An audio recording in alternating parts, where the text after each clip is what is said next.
We spoke to the director of the brand new Rami Malek movie, The Amateur. Check out our conversation with James Hawes.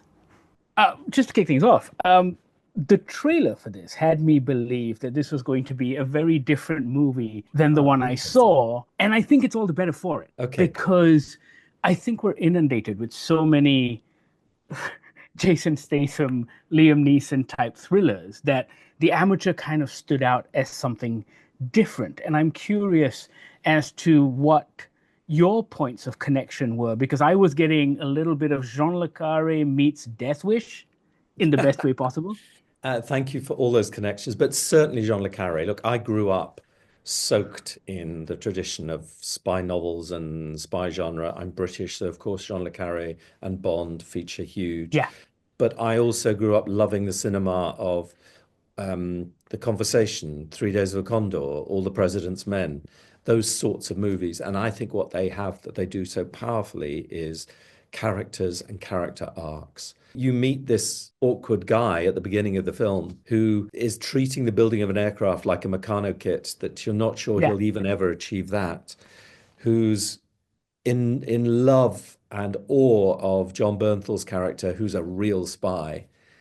But clearly, this guy is never going to fly that plane and he's never going to be an action agent. And then by the end of the film, he's doing both those things. yeah. So I to think, have that kind of journey, whereas I tend to think, though I love a Bond film and I love a Bourne film, they tend to end as they began. correct. And this has much more character to it. I totally appreciated the fact that it took so long for the first kill to happen because I was invested in this guy's life. I think my one nitpick would be I always want more John Bernthal. You're not the But first to have said that. Yeah, yeah. He's great. tell me this. In movies like this, there are times when we as the audience are expected to suspend some disbelief.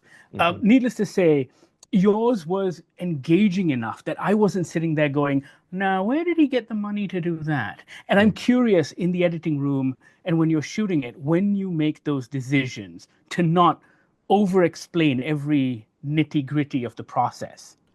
Well, you're right to ask that question, and the answer is that we interrogate that at every stage.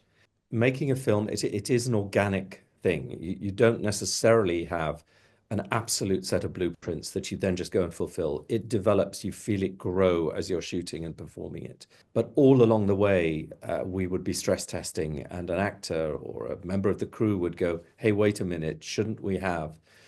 And there are things that we gave. For instance, we put a money belt on him that you barely see when he's in Marseille or buying the bus to go to Marseille, but it's there. And that was to explain that when he ran out of Inquiline's house, he still has cash on his person. Maybe we could have shot some extra shots of that to show he still had it, but that I think would have been over explaining. It would have been more than we needed to do. And in the edit, we were still asking those sorts of questions.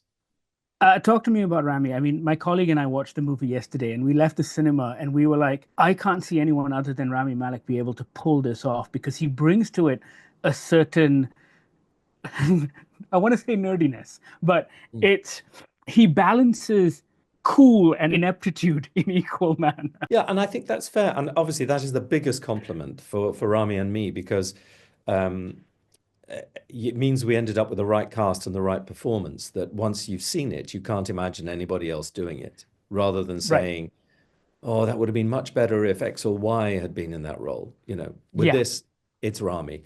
Rami brings a combination of that intelligence, that slight nerdiness, which is not a phrase Rami likes, um, and Oops. also a vulnerability, an emotional vulnerability that you could feel was protected when he was with his wife, Sarah, Rachel Brosnahan's character, and immediately exposed and vulnerable once she's killed. And he has to restructure his entire being.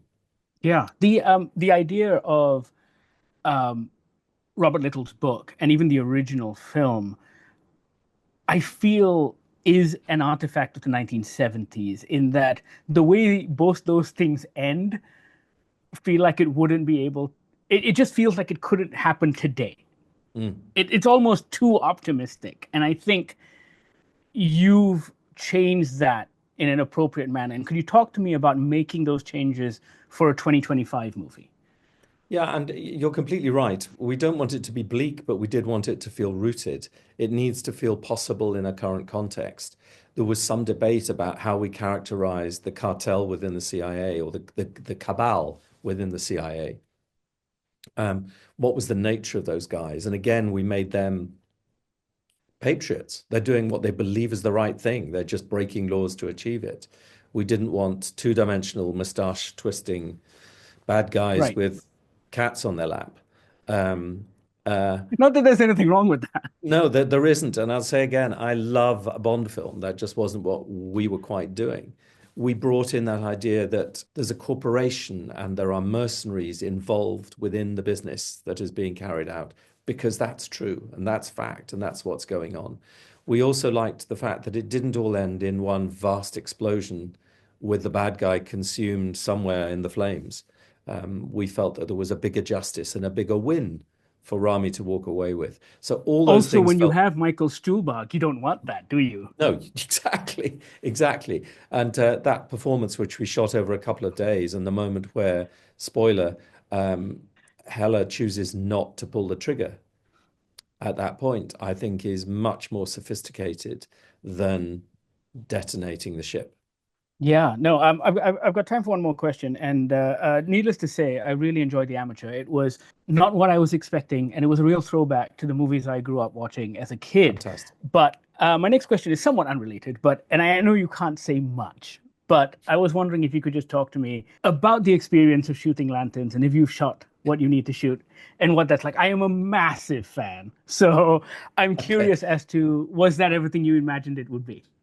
It was one of the most joyous jobs. I mean, I always love what I'm doing, but this, I have a fabulous and collaborative showrunner in Chris Mundy, great producers, and a cast with Aaron and Kyle and Kelly as the Right. leads.